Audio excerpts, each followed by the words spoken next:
আমার কিন্তু কেউ ধরে চাই নাই।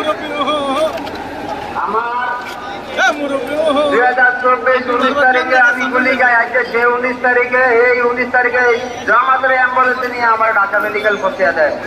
এমনকি ঢাকা মেডিকেল আমার চিকিৎসা হয় নাই।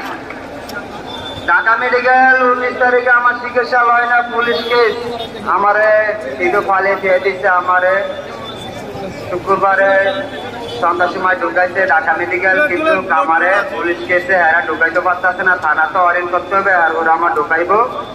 ঢুকানোর পরে আমার চিকিৎসা হবে। আমার চিকিৎসা হবে, একটু লেট হবে। ডাক্তার লোক পরামর্শ করতেছে আমার চিকিৎসা লইব কি লইব না। হঠাৎ করে এক জমাত এক ডাক্তার আসে আমার এটা চিকিৎসা নগদ করে। করার পরে আমার কাজ দিয়ে ডাকে দায়িত্বে হেরোইন আমাদের ভাইয়েরা সিদ্ধান্ত নেয়, কাগজপত্র সই করে দিয়ে আমার টেনশন হয়।